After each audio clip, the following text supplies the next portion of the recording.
Hello my friends, let's play a game. I have Galactic Strike Force. My husband picked this up over the weekend. He was in a game store, saw this game and was like, yeah, I want to play that.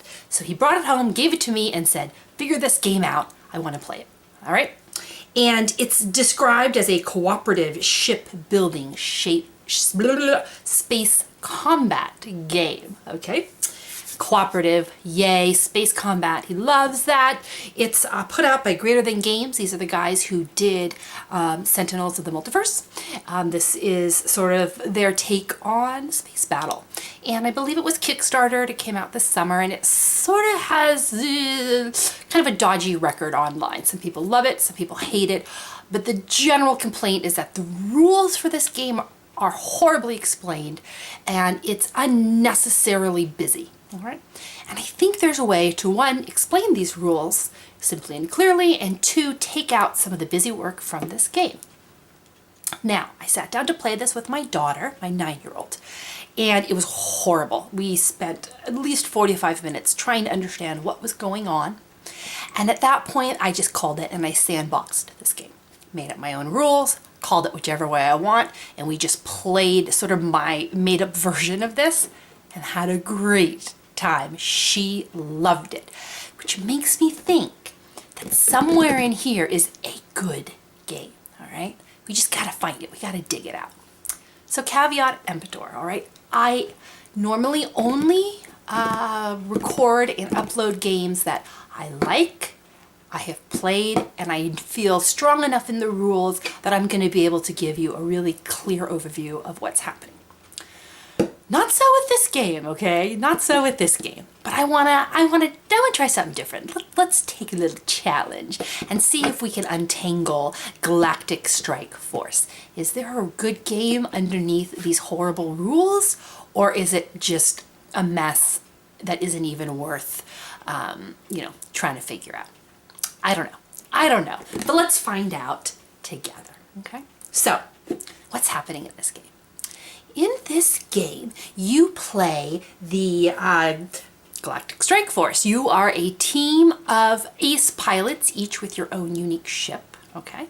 You're playing cooperatively, and you're trying to defend your area of space from the opposition forces. Just like Sentinels of the Multiverse, the game comes with an array of, not heroes in this, I guess they're heroes. I'm going to call them pilots. And you have an array of opposition forces or villains that you're going to go up against. Remember in Sentinels you had those environment cards. In Galactic Strike Forces you have areas of space that you're trying to defend. So those are kind of the three parts of the game. The pilots, the opposition, and the area of space sort of contested in the middle. So let's open this up and see sort of how to set up and jump into this game. All right, so like Sentinels, you have a nice little breakdown in the back of the rules book that lists all the Strike Force pilots, gives you a little history of them, and more importantly, each of the pilot has a complexity rating, all right? So when you start, maybe you want to take the ship Vigilance with a nice low one. You can upgrade later here to Captain Ukshinta for medium, and if you're feeling really good, you can take on Jarl Spire, who has a high complexity, okay? So all of your pilots are broken down by how hard they are to play. Likewise, we have the opposition forces. Base game comes with 5 of them, and their difficulty level is also designated. Now I think in the rule book, they recommend you start with the Syndicate. Okay, and this is what I played with my daughter. It was kind of confusing, and when I was looking around online, most people say, actually, don't start with the Syndicate, start with the Technovore Infestation, okay? It's also rated medium difficulty, not high, just medium. So let's go with the online recommendation, and let's go with the Technovore. So let's take 2 of these low complexity pilots. We're gonna take Favia on the Vigilance, and we're gonna take, your Frone sign of the Conclave, all right? I'm gonna take these 2 pilots, are gonna defend space against the infestation. So what does that mean, defend space? Well, we have all of these lovely space locations that the game comes with, okay? And to start the game, doesn't matter how many people you play with, you always start with 3 of these locations. And I think when you're starting the game for the first time, take a look at the station deck area. And you want to make sure and grab locations that have 3 station decks, okay? It just gets a little trickier if you have less. So go ahead and just pull out 3 areas of space that have 3 station decks on them. And for our little walkthrough game, we're going to take the Lissid Felt Belt, sounds good, the Eye of Zaphor, and the Uthagos Expanse, okay? Okay, here's the other thing about this game. Many of these cards and locations and ships, everything is double-sided. And so you gotta pay attention to sort of which side you're gonna be started with. And in the beginning of the game, space is contested, all right? Strike Force versus opposition, going head to head. All of these locations you're gonna play contested side up. All these locations also have a unique ability or situation that's going to trigger at different parts of the game. If the opposition overruns us in a contested area, we will need to flip this to the overrun side, and the ability or trigger event is going to change for the worst. Okay? Overrun, bad result. So we're trying to keep our system from being overrun.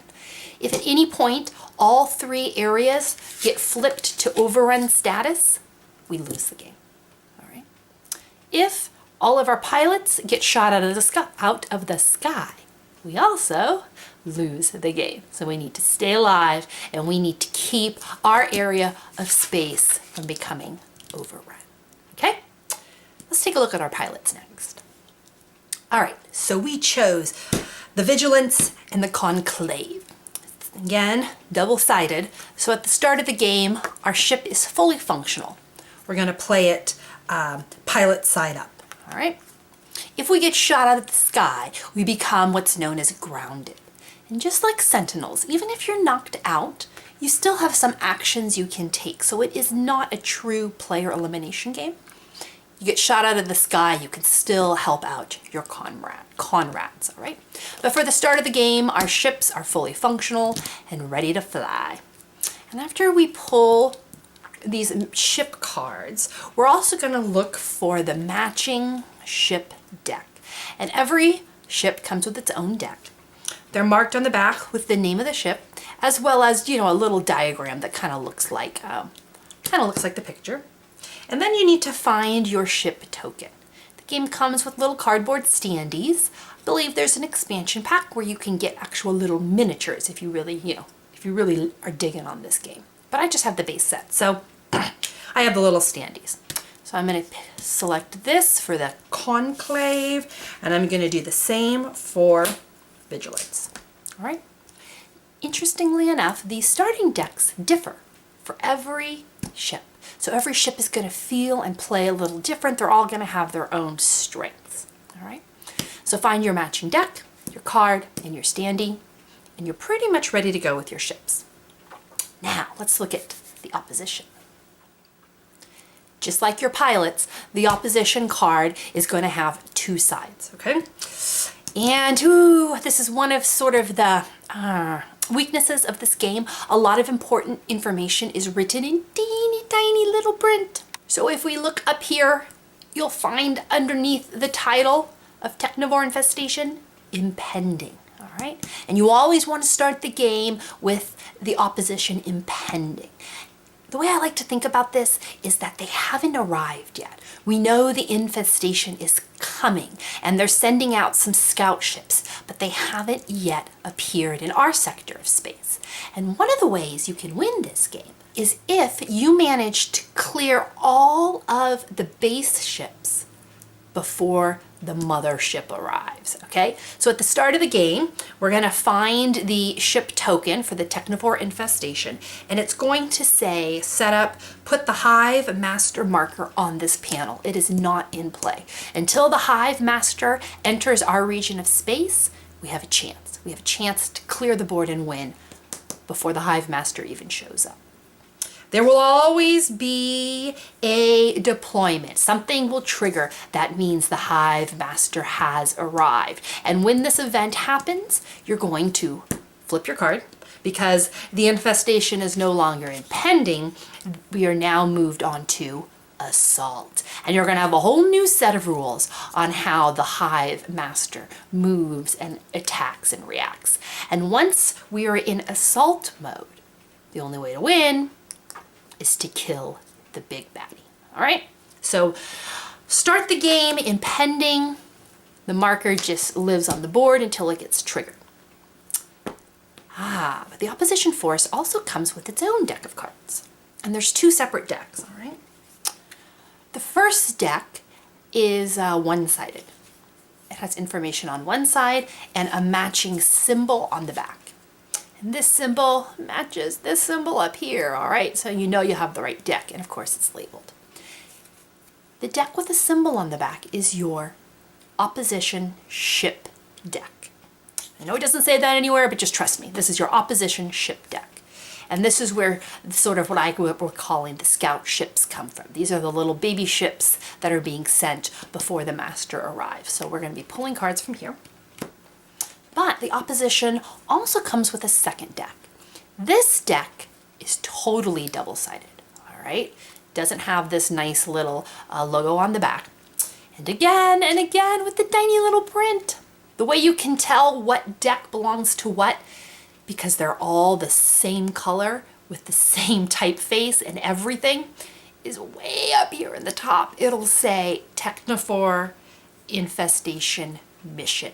It'll also tell you front, and that's important because the only difference between front and back on these cards is this tiny little words up here, all right? So make sure all of the cards are from the right mission deck, and make sure all of your cards say front.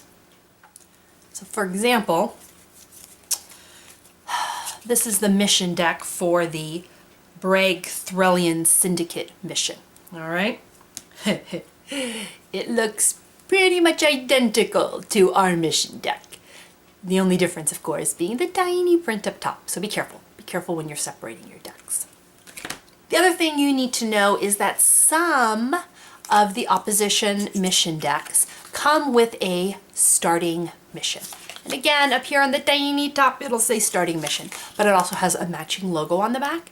This will be the only card in the mission deck that has a logoed back, all right? All the others are double-sided, okay? Not all of them come with a starting mission. In fact, our infestation has no starting mission, so we're just gonna shuffle this up, making sure we have them all faced front, put it to the side. If we're ever told to draw a mission card and put it into play, that's these. If we're ever told to draw an opposition ship card and put it into play, that's these, okay? So for now, we're going to be getting a bunch of baby ships, but eventually the master will descend upon us. So where is this space battle going to occur? All right, so we have our 3 sectors of space, and you're going to line them up in a row here. And what you want to do is make sure that you have one side where you have your station decks, first, middle, and last. The other side is where your opposition forces are going to amass. And remember, we want to start not on overrun, but on contested. And once you have all 3 of these set, you need to fill these station decks.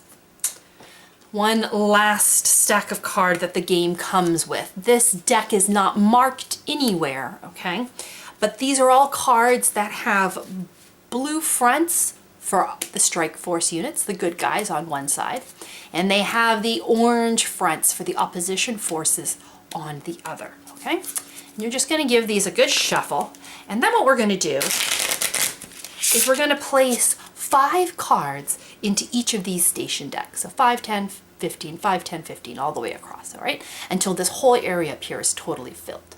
So far, This is what space looks like, all right? And we're going to be able to do some shopping in these decks. Some events are going to occur from these decks as well.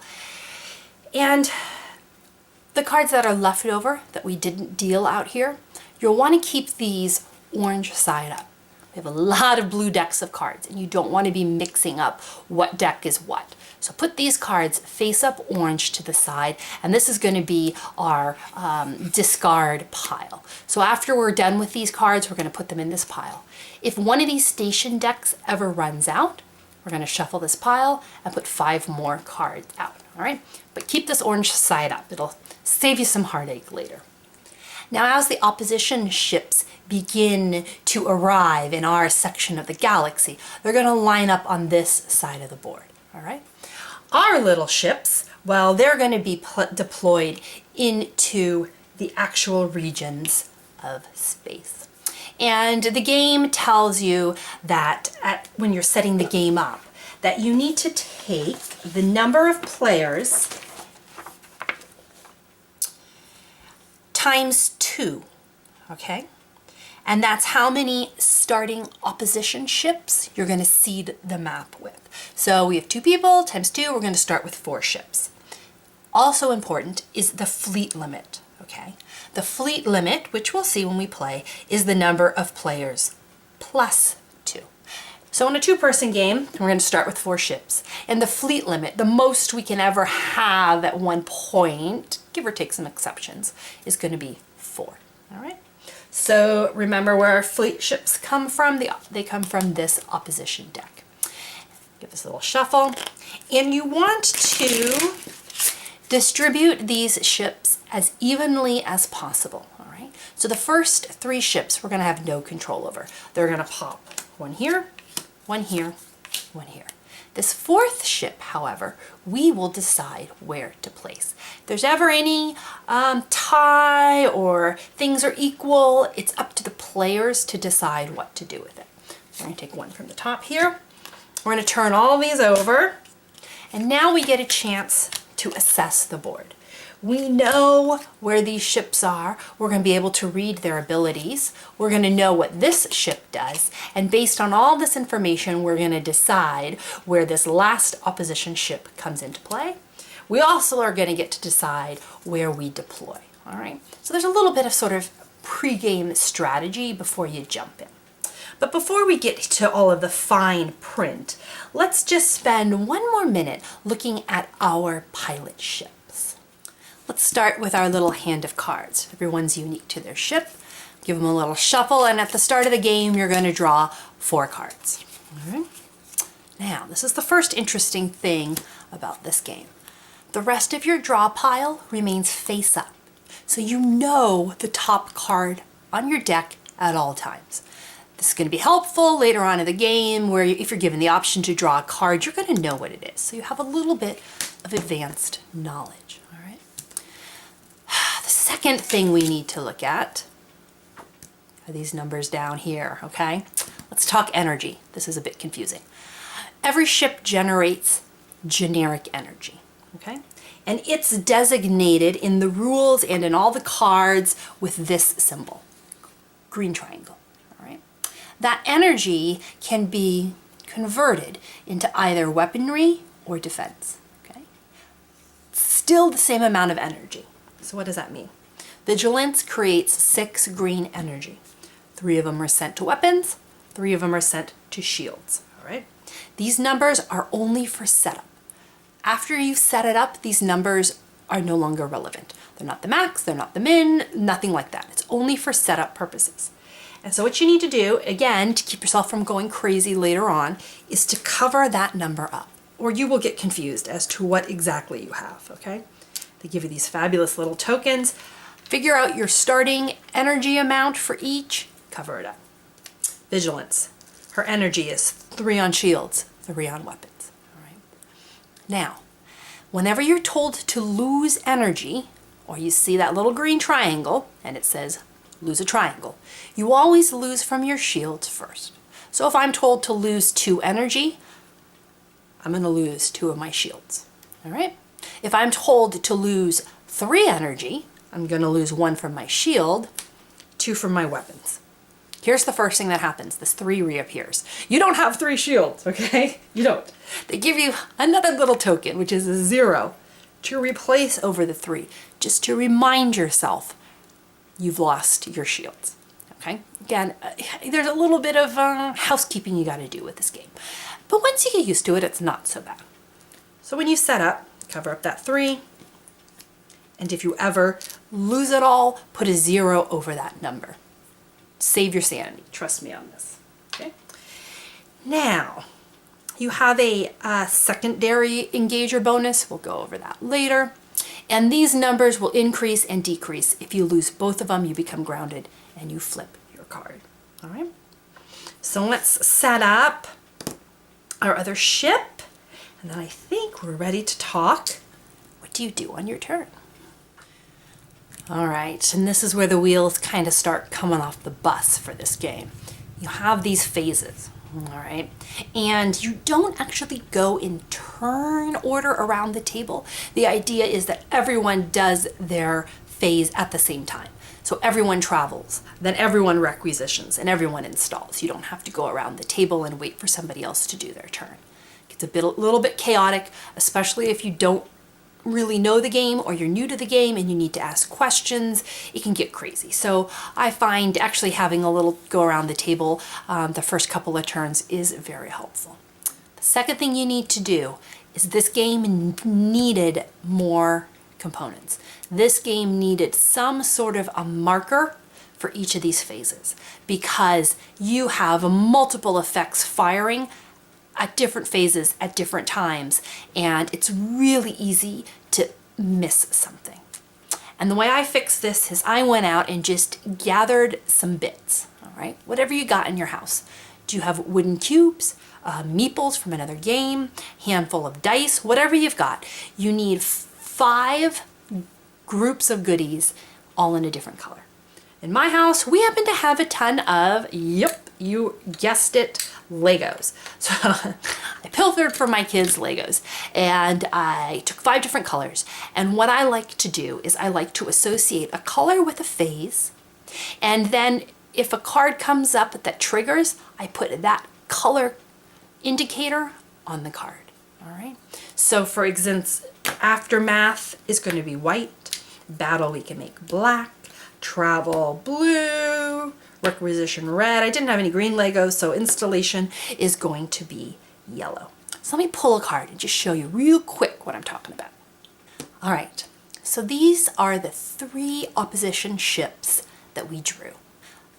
They're going to start in the game. These are who we're going up against. We have that 4th, but we get to decide where he goes. And what you're going to see down here, and man, these symbols are small. Right underneath the word ship, you'll see a symbol, and it'll tell you what to do. So during the requisition phase, this event is going to trigger. All right. During the aftermath phase, this event will trigger, and this event will trigger. Almost every single card in the game has an event triggering at a different point in time. They're all over the board, and they're really, really hard to see. So, with my cool little Legos, what I'll do is I'll say, all right, requisition phase, you get one of these. Aftermath phase, aftermath phase. This I can see. So when I hit the aftermath phase, I can scan all of the cards in play, all of the sectors in space, all of my pilots and ships and big baddies, and see what color triggers. All right.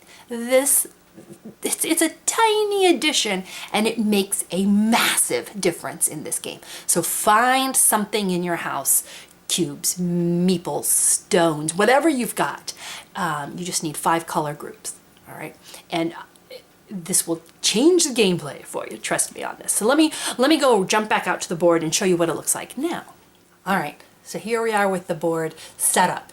This is the simplest it's ever going to get because we're only going to be getting more ships and chaos thrown in, right? But we now have a way to visually remind ourselves what we need to focus on during each of those phases, okay? There's a lot of text on these cards, and if you're constantly trying to read and remember which one activates that when, it takes you out of the game, and I think you lose a lot of the fun. And by putting these little visual markers, you're just going to make your life that much easier. For example, when it comes time to travel, I'm looking for only blue, okay? So this sector here has a travel event, and the master has a travel event as well.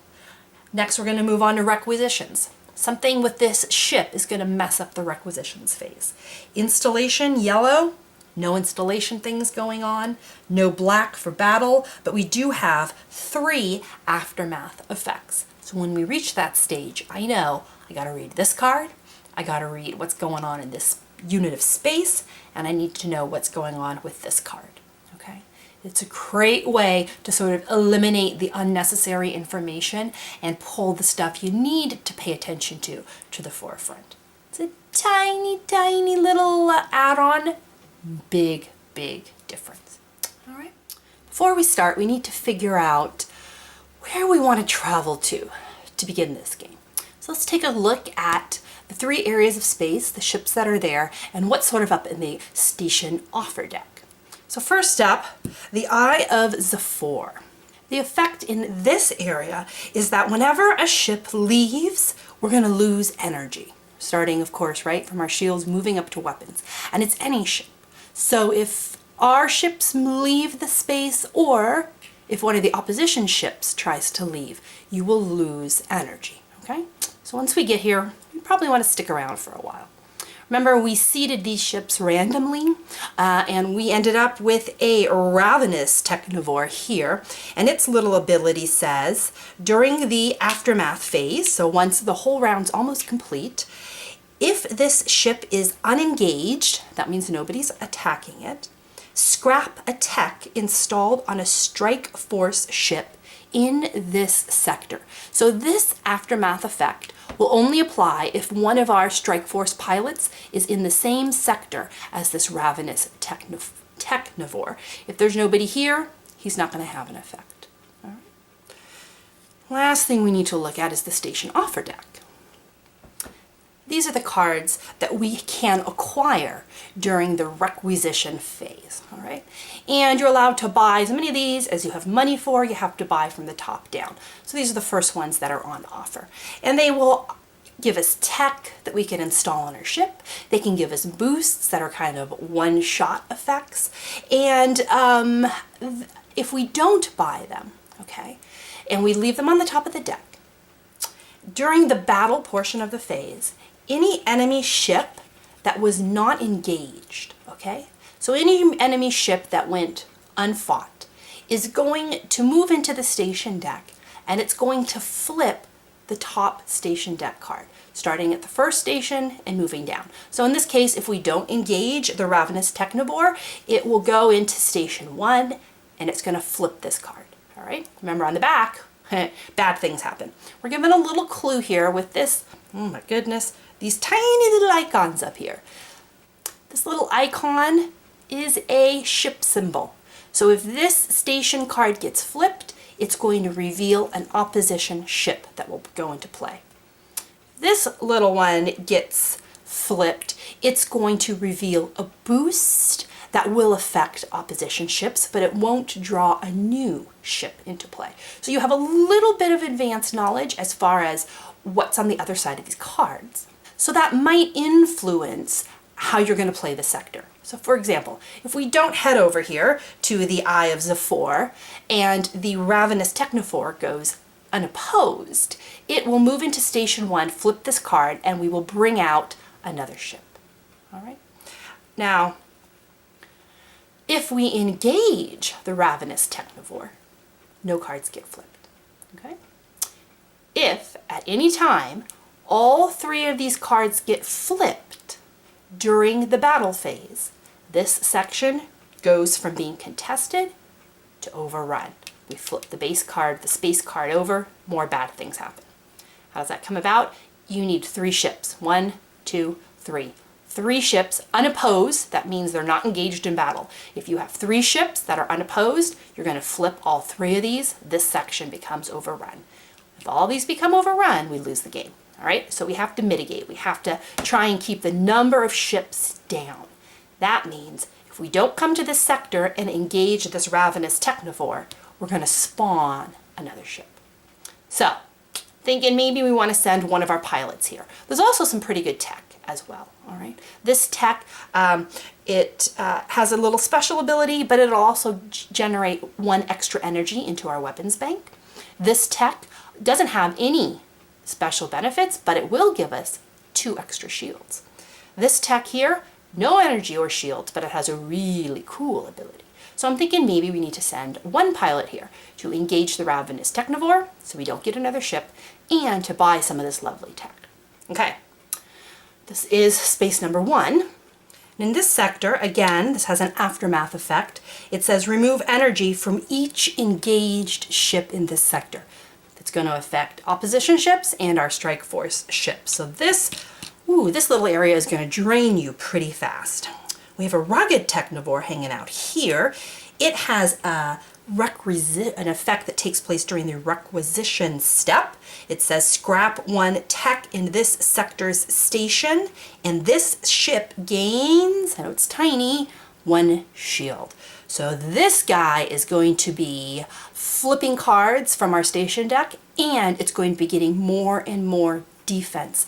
Every round we leave it here. Yep, also sounds like a good one to engage. Let's check out the station cards.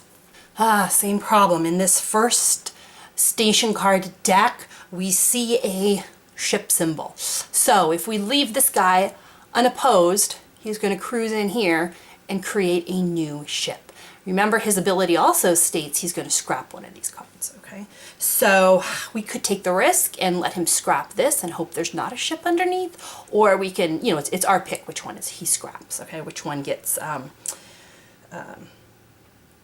removed. The other 2 cards are both non-ship. I don't know, maybe. I would like to get rid of him because he's only going to get stronger and stronger, and of course we don't want another ship to appear. Oh, we only have 2 pilots. We got 1 more section of space we need to check out. And that would be the Uthagos Expanse. And this one also has a travel effect that's going to trigger during the travel phase. Each ship in this sector that has less than 4 energy will gain 1 weapon. All right, so weak ships here are going to be a problem. And I just randomly put the number 4 ship. Remember, we had to generate 4 ships. We put 1 in each section, and I decided just to stick the number 4 ship here. So this little area of space has 2 baddies in it. The first is another ravenous technovore. That's the same we have over at the Eye of Zephyr. And again, during Aftermath, if we have a strike ship pilot in here, its ship is going to lose tech. Okay. Also, though, we have a swarm. Yeah. And this little ship says, whenever this ship enters a sector, scrap 1 tech installed on 1 strike force ship in that sector. So as this guy moves around, he will, when he enters a new sector, if one of our pilots are there, our ship is going to get damaged. All right. So he's in this space. There aren't any pilots in here, so that effect is not going to happen. But here's the nasty bit. Both of these guys, if unengaged, are going to head over here and flip these 2 station decks. And if we check out the cards up here, we'll see what that means. So this is going to generate another ship in this sector, and this is going to generate a boost to all the ships in this sector, which means if we don't come over here and take care of 1 of these ships, we're going to be up to 3, right? And that's all it takes. 3 is the magic number to overrun this sector. So while of all the sectors, I think these ships are sort of the least dangerous, they're the most of them here. So what do we do? What do we do? Well, before we make that call, there's actually one last thing we have to consider, and that is the infestation itself, because this might decide what we do up there. And here's why. This effect. During the travel phase, the first time a sector is overrun, we move the Hive Master marker to that sector and we flip this card. So So all we need is one of those 3 contested areas to get overrun with scouting ships, and the Hive Master appears. So this guy's going to come out fast, all right? So if we want to bide some time and get some power-ups on our ship, then we have to keep these sectors from overrunning. Or we can just let him come out, hang out in one sector of space for a while, and we'll hide in another corner, okay? This is also interesting in that if a sector is not overrun, okay, during the travel phase, we will play the top card of the mission deck into the sector with the most ships. Which sector is that? Number 3, right? And these mission cards are face up, so we are allowed to take a gander at them. And the first mission we have is a gnawing problem. All right, some text up here, and it says, if any station deck in this sector runs out of cards, okay, so remember, every unopposed ship is going to flip cards. We're going to be buying cards, those station deck cards. As soon as one of those 3 decks runs out, and there's only 5 cards in there, we flip this card. What's on the back? I don't know, but I bet you it's not good news. In addition to this sort of ongoing event, this mission will trigger during the requisition phase, and we will scrap the top card of each station deck. And remember, when we run out of them, we flip this card, so that's going to accelerate it. And during the battle phase, we remove energy from each ship in this sector, our Strike Force ships and the opposition ship. So this card, this mission card, we know is going to come into play right away during the travel phase, right? And we know it's going to the sector with the most ships. That's going to be sector number 3, the Uthagos Expanse. So this also has to sort of come into our strategy. How are we going to deal with this? Because man, if we have nobody up there in sector 3, this is going to flip station cards. The unopposed ships are going to flip station cards. We're going to generate a ship which is going to flip station cards. We're going to end up with the Hive Master and a flipped mission card. Ouch. Little side note, and this threw me the first time I played. And I wish it said somewhere in the rules about this. When you flip your big baddie card, you will no longer be playing missions. All right, because there are no missions from the Technovore infestation because it's arrived, it's on the board, okay? So in some games, like it looks like this one, the big baddie comes out early. So you may only play 1, maybe even just 2 mission cards before the big master arrives, and you don't have to play with these anymore. And all you're dealing with is him, okay? So it's you haven't missed anything. That is how the game is designed. Sometimes you'll get a ton of missions while you wait for the big baddie to appear. Sometimes he's going to appear on the board even in the first round, and you may not get to play a single mission at all. Okay? That's how the game works. So that's it. Oh, okay. I need to zoom out here and look at the whole board before I commit my 2 sad little pilots. So here's the big picture. What do? We have 2 pilots, we have 4 ships, we have 3 areas of space, and we have the Hive Master breathing down our necks, all right? If we head to the eye and engage this particular ship, okay, nothing will get flipped up here. So this sector will remain neutral, okay? If we head to the Lycophelth belt here, and we engage this ship, same outcome. Nothing gets flipped, it stays neutral. But that means this sector goes untended, which means 2 ships get through. We end up flipping 2 of these station deck cards. We know that the mission is going to get played here, right? Which is going to flip 3 more cards, eating through our deck of cards, right? There's only 5, so we're going to get through 2 of the 5 in 1 round. When they're all gone, of course, we're going to flip that mission card and something horrible is probably going to happen. But remember, if we send both of our pilots here, this little ship, every round he's left uncontested, his shields are growing, okay? In addition, he'll flip a card which will generate a ship, and this one will flip a card which will generate a ship. So we may tamp things down here, but that means both of these sectors of space are going to spawn a ton of ships, and now they're going to be out of control. And that's sort of how this game feels, at least in the beginning. You're too few against too much, and there's so many choices you can make, so many ways to deploy, so many strategies to think about. This is not at all a rinse and repeat game, at least not in the beginning, because no matter what you do, something's going to go horribly wrong. There is no way to keep it under control. Your only hope is, as things are spiraling out of control, you're going to be able to sort of grab it back and rein it in once you've powered up quite a bit. Okay, so that's set up. We're ready to deploy. The question is, where?